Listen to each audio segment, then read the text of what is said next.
ৰসৰাজ লক্ষ্মীনাথ বেজবৰুৱাদেৱে যে ইমান ৰসালভাৱে সাধু কথাবোৰ ৰচনা কৰিছিল নহয়নে? এয়া আমাৰ প্ৰশিক্ষাৰ্থীসকলে কৰিছে, মানে দাদা বাইদেউসকলে আৰু কৰিছে ইমান ধুনীয়াকৈ চাব দেই। আৰু এই সাধুটোৰ নাম হৈছে সৰবজান।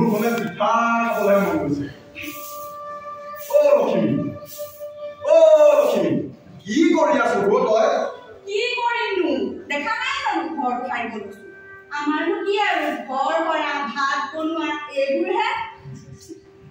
কিয় মাতি আছিল মনটো বৰ ডাঙৰ কিনকিনিয়া বৰষুণ দি আছে মোৰ হলে পিঠা খাবলৈহে মন গৈছে হয় বাৰু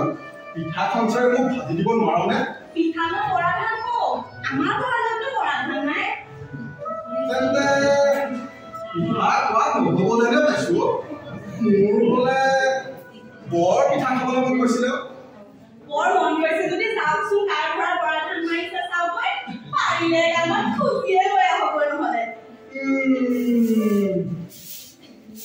কিবা এটা কৰিব লাগিব বুজিছ লক্ষ্মী তই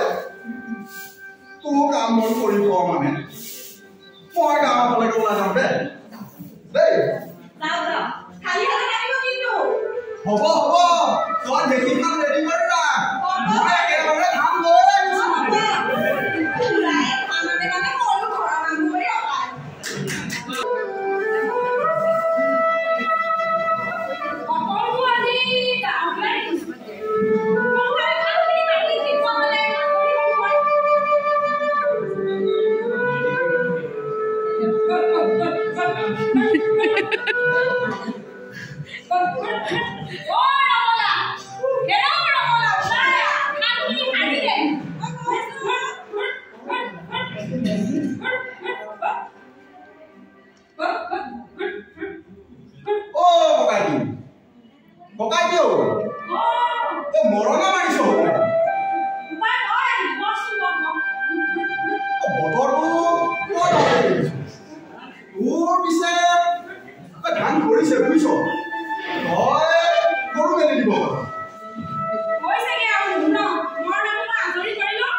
No, because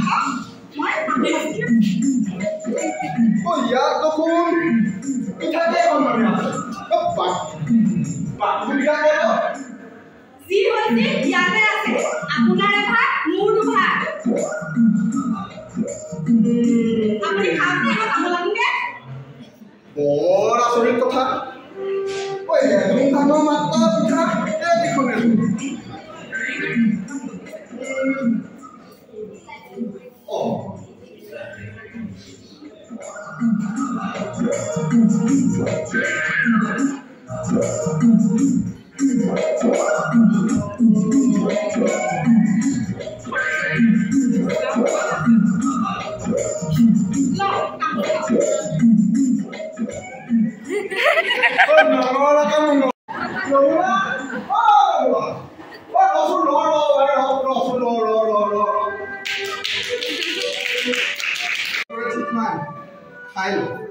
আজিয়ে খাই সৰ্বনা মোক আজি সৰবজানে ধৰিলে সৰবজান আপোনাৰ যি লাগে মই তাকেই দিম আপুনি মোৰ কথা ৰজাৰ আগত নকব মই এই হাদৈ নামৰ ৰাণীজনীয়ে ৰজা হাৰা উচিত আইছো আপোনাৰ কথা মই ৰজাৰ আগত নকওঁ আপুনি এতিয়াই ৰজাৰ হাৰডাল নি হাতনি পেৰাপ কৰি যাওক হ'ব ৰজাৰ মই এতিয়াই গৈ ৰজাৰ হাতনি পেৰাত হাৰডাল থৈ আহোঁগে যাওক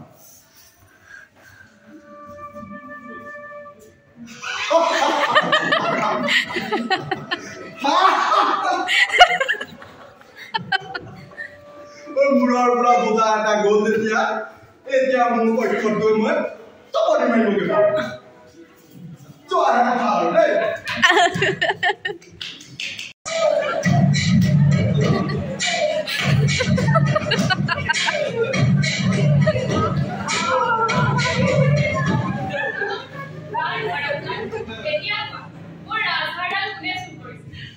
স্বৰ্গদেউ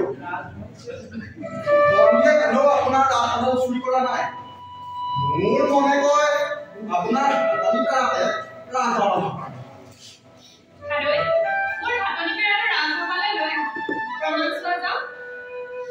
স্বৰ্গদেউ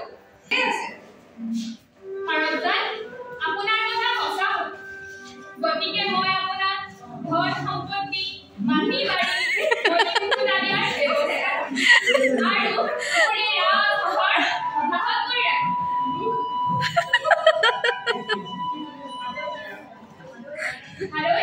হাৰডাল আপুনি নিৰ্দিষ্ট স্থানত থৈ আহক হয় স্বৰ্গদেউ আন এদিনৰ কথা ৰজাই হাতৰ মুঠি মোৰ হাতৰ মুঠিত কি আছে কওক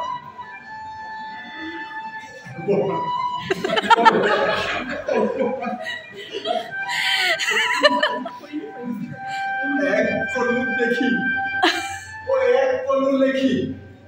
হাদৈ বোলোতে পলাল হাৰডাল আজিহে পৰি গ'ল